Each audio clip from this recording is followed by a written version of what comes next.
Qui ne connaît pas la commune de Ngaye? C'est la capitale de l'artisanat au Sénégal et aujourd'hui nous avons le plaisir d'accueillir son maire, M. Magatte Wade. Bonjour M. le maire. Bonjour. Ngaye est la capitale de l'artisanat comme je le disais. Pour preuve, en 2014, la première journée de l'artisanat du Sénégal s'est déroulée dans la commune sous la présidence de Macky Sall. Quelle est l'origine du dynamisme de l'artisanat à Ngaye? Permettez-moi de remonter un peu à l'histoire et la sociologie pour vous dire que n'eût été l'existence du royaume du Cayor, il n'y aurait pas d'artisanat à Ngaye Mékhé. Et le royaume du Cayor, qui a été fondé en 1545, a été un royaume très riche après avoir été royaume vassal, un état vassal du royaume du Jolof, en artisanat. Vous savez que les rois, comme les princes, s'habillaient et les manteaux et la maroquinerie des rois étaient fabriqués par des artisans. Vous savez que là où il y a de grands royaumes, il y a eu beaucoup d'artisans, notamment dans la forge pour faire les armes, mais aussi dans la broderie ou la maroquinerie pour habiller les rois. Et donc, Ngaye Mékhé a toujours été le centre commercial du royaume du Cayor. Et à la disparition du royaume, donc, les artisans ont migré normalement vers la zone économique, la zone commerciale.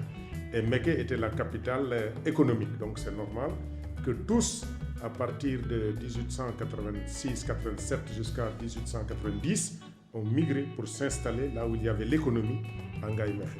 Et c'est ce qui fait que Ngaye Mékhé est devenu au fil du temps un centre important de l'artisanat et est devenu par la force des choses la capitale sénégalaise de l'artisanat avec des artisans qui évoluent dans le cuir, ce qu'ils faisaient dans la broderie, et dans la forge également parce qu'ils font très fort et je pense qu'on reviendra sur ce cluster de l'artisanat que constitue également Ngaye Mékhé.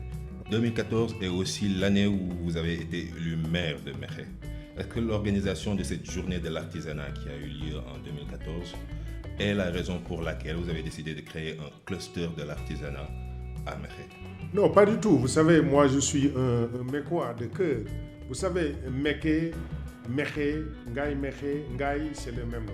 Le nom originel, c'est Ngaye, qui est dérivé de la biche, le nom mandingue de la biche. Et Mékhé, c'était le chef de canton à côté de la ville de Mékhé, qui était à 4 km. Et au fil du temps, quand vous alliez à Ngaye, on vous dit Ngaye Mékhé. Et durant la colonisation, ça a été transcrit Mékhé, et c'est pourquoi on dit Mékhé, les Mécois. Alors, moi, je suis un Mécois de cœur, je suis un Mécois dans l'âme. Et ce n'est pas rien que j'ai décidé de rentrer à 4 ans de ma retraite pour me consacrer au développement de la ville en apportant les acquis accumulés au fil du temps et à travers le globe. Et en 2014, j'ai quitté la BAD le 28 mars 2014 pour me présenter aux élections du 29 juin 2014. Et Dieu merci, j'ai été élu. Je n'avais pas pied à Mékhé, je n'avais pas une emprise dans la ville, peut-être que je n'aurais pas été élu. Et j'ai été élu. Et le 22 décembre 2014, le chef de l'État, son Excellence, Monsieur le Président Macky Sall, a choisi d'organiser la Journée nationale de l'artisanat à Ngaye Mékhé. Et de ce jour, il a décrété dans son discours que Ngaye Mékhé était devenue la capitale de l'artisanat. Et nous avons essayé de matérialiser cette vision, de travailler à ce que Mékhé consolide ses acquis, parce que c'est des acquis qui sont centenaires.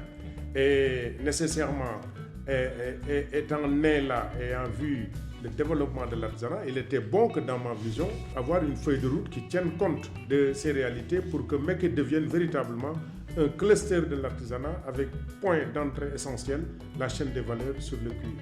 Parce que la fondation de ce cluster sera le cuir et nous y ajouterons la broderie, la poterie, la machinerie agricole. Voilà une vision qui a été construite au fil du temps, qui a été déclinée en plusieurs phases et qui aujourd'hui nous permet d'avoir des prétentions de passer des ateliers, donc de l'artisanat, les ateliers, vers des micro-industries et plus tard vers des petites et moyennes industries.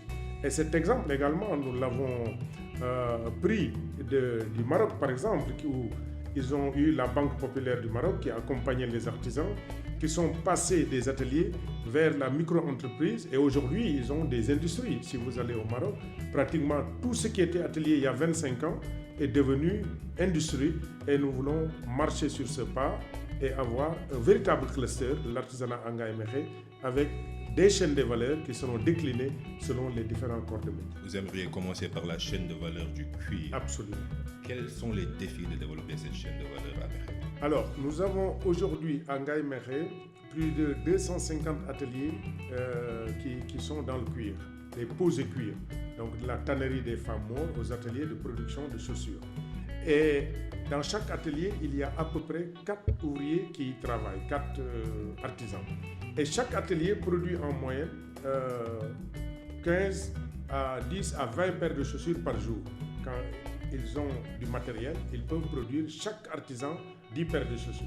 Mais si nous faisons la moyenne que des 250 ateliers, chaque atelier produit en moyenne 10 à 20 paires de chaussures par jour et qu'une paire de chaussures est vendue entre 1500 à 65 000 francs, nous allons faire une moyenne en disant sur les 250 ateliers produisant 10 paires de chaussures par jour, vendons-les à 10 euros, par exemple, 10 euros.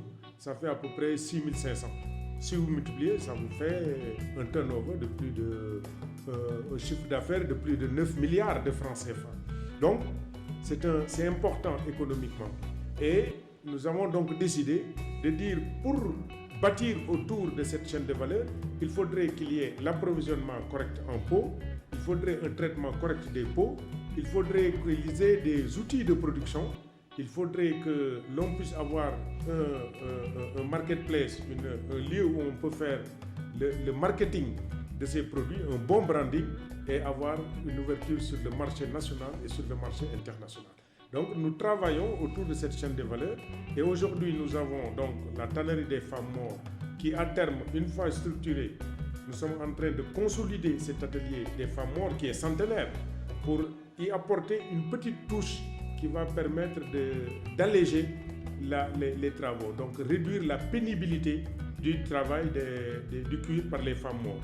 Donc en réduisant cette pénibilité, nous allons introduire par exemple une petite machine mécanique pour décharner, nous allons mettre une machine pour enlever les poils et on va peut-être mettre un foulon pour leur permettre de tourner au lieu de secouer avec les bras. Une fois fait, nous allons vers une tannerie moderne qui sera une tannerie à chrome et nous attendons de consolider la tannerie des femmes maures avant d'aller vers une tannerie au chrome. Et après, il nous faudrait avoir des outils de travail pour les artisans. Nous avons déjà une nouvelle usine qui est installée. Nous avons une nouvelle usine aussi de maroquinerie qui est installée.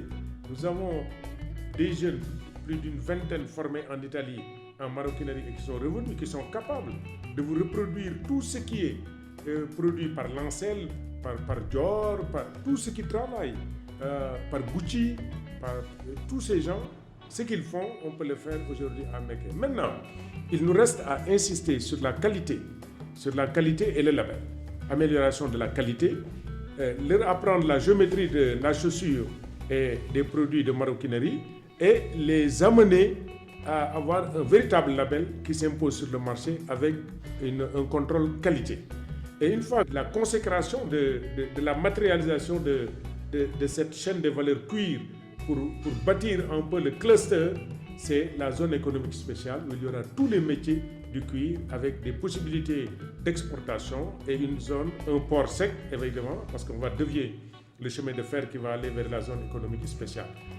Ce que nous voulons, c'est de montrer que nous devons servir d'exemple et que Mékhé peut aller moyens. Nous avons les atouts, nous avons les moyens. Il nous reste maintenant l'accompagnement de l'État. Quels sont ces atouts? Ces atouts, nous sommes la capitale de l'artisanat, incontournable. Aujourd'hui, on ne peut pas parler d'artisanat du Sénégal sans parler de Ngaye Mékhé. Mékhé a conservé intact sa gare. C'est l'une des seules villes à avoir conservé intact sa gare qui est utilisée aujourd'hui par la mine de zircon. Mais nous espérons que pour des besoins de développement économique national, nous pourrons avoir une déviation sur 4 km pour avoir une zone intercommunale qui sera la zone économique spéciale du Cayor que nous pilotons en tant que leader pour associer les autres maires et ce sera une zone économique avec un port sec dans la mesure où nous avons une position géostratégique unique, ouverture sur Touba à 110 km, ouverture sur Bambey, Fatick et Kaolack, ouverture sur l'océan à 20 km et Mekhe est installé au beau milieu de l'axe Dakar-Saint-Louis. Donc, nonobstant notre position géostratégique unique, nous sommes adossés sur les terres les plus riches du Sénégal, les sols des Niayes, et nous sommes entourés par des mines. Donc nous pourrons à terme offrir les chaussures de sécurité aux mines, nous pouvons développer des chaussures pour l'habillement, nous pouvons développer la broderie et faire des tenues avec les tailleurs et autres, avec la broderie traditionnelle, nous pouvons faire des machines agricoles et Mekhe peut à terme, à très court terme, d'ici 3 ou 5 ans, devenir véritablement une ville destination. Et nous avons commencé à être une destination et nous voulons que la commune de Mekhe soit inscrite à l'agenda touristique du Sénégal pour servir de destination, tout comme Saly, tout comme Saint-Louis, tout comme Corée, etc. Il y a plein de projets en cours et beaucoup qui ont été réalisés. Mais un des défis que vous avez souligné récemment dans la presse, c'est qu'il y a un problème de gestion des territoires en termes de surface. Évidemment, c'est notre gros problème. Depuis la création de Mekhe en 1911, commune de plein exercice sur 4 km², nous avions presque 1800 habitants. Aujourd'hui, nous avons 33 000 habitants avec un potentiel économique jamais égalé dans le pays et nous sommes encore sur 4 km². Je ne dirais même pas que c'est quelque chose à corriger, mais je pense que c'est injuste. Je pense que c'est anormal. Qu'est-ce qu'il faudrait faire? Ce qu'il faudrait faire, nous attendons le décret présidentiel pour nous donner de l'espace d'abord pour respirer et le président s'y est engagé lors de la consultation avec les territoires. Ici à Diamniadio, il n'y a pas un mot. Et donc, il a dit que ces communes, à l'instar d'autres communes comme Fatick, comme Rufisque et autres, il faudrait qu'on leur donne de l'espace pour respirer. Nous demandons à l'État, en nous donnant de l'espace pour respirer, nous allons renforcer l'intercommunalité, mais aussi qu'on nous aide à nous ouvrir l'axe sur la mer et nous donner une ouverture vers Fatick et Kaolack, qui nous donnera des opportunités d'ouverture sur le Mali et la Gambie, la Guinée-Bissau et la Guinée. Et en ce moment, nous serons véritablement une capitale économique et dans notre vision, nous disons que Mekhe devrait être un engin moteur du pôle territoire de Thiès. Des élus locaux des 14 régions du Sénégal partagent leurs idées pour développer leur communauté. Écoutez cette série d'entretiens de Wati sur le site www.senegalpolitique.org.